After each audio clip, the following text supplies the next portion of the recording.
पहले तो the product skill, जो जो भी प्रोडक्ट मैनेजमेंट कर रहा है, ही और she has to know all these departments, as you know, some flavour of it. तो मेरा जो एक्सपीरियंस था उसमें आई वाज लकी इनफ कि मैं खुद डायरेक्ट प्रोडक्ट में नहीं आया था। I worked in different departments my self.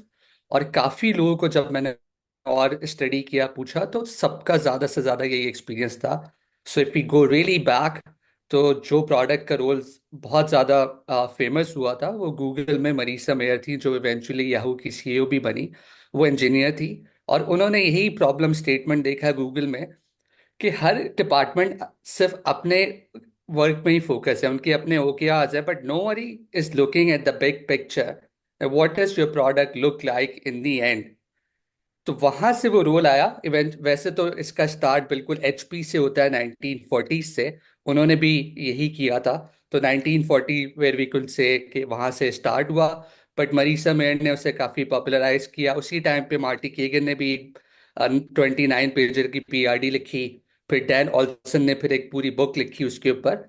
और इन सब का पर्पस यही था जो आपने बोला, कि nobody is looking at the big picture. Okay, every department is just focus on their own work. अब जब एग्जीक्यूशन पे बात आती है, तो नेचुरली जो प्रोडक्ट मैनेजर्स करंटली हैं वो डिफरेंट बैकग्राउंड से आए हैं, तो वो समझते हैं। तो क्या होता है कि जो प्रोडक्ट मैनेजर का जो कोर रोल है, अगर आसान लफ्ज में बताएं तो उनका कोर रोल ये डिफाइन करना है कि व्हाट टू बिल्ड। और वो पिक्चर उन्होंने सारे डिपार्टमेंट्स को देनी है। It's a complete picture.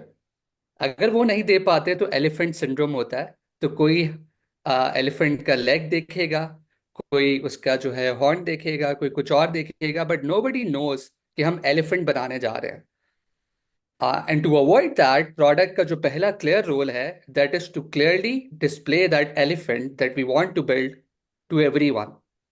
और वो सबसे मुश्किल काम है, क्योंकि जो प्रोडक्ट चला रहे हैं उनके लिए भी मुश्किल है कि एंड प्रोडक्ट क्या है। सो जो पहला स्टार्ट है, जो जब भी जो मैंने ट्रेनिंग्स ली, एक्सपीरियंस किया, तो जो पहला स्टार्ट होता है किसी भी प्रोडक्ट का, वो प्रोडक्ट विजन से होता है। And if that vision is not clear, और आप डायरेक्ट प्रायोरिटाइजेशन की बात पे आ जाते हैं, जो कि ज्यादातर कंपनीज में होता है, तो वो प्रॉब्लम आ जाता है, क्योंकि you do not know what the end product looks like. So you have to start with the vision. Does that make sense? Yeah, that completely makes sense. And वही बात है कि जो communication है, that is the key thing कि as far as आपके तमाम stakeholders are aligned with that vision, that's the key thing.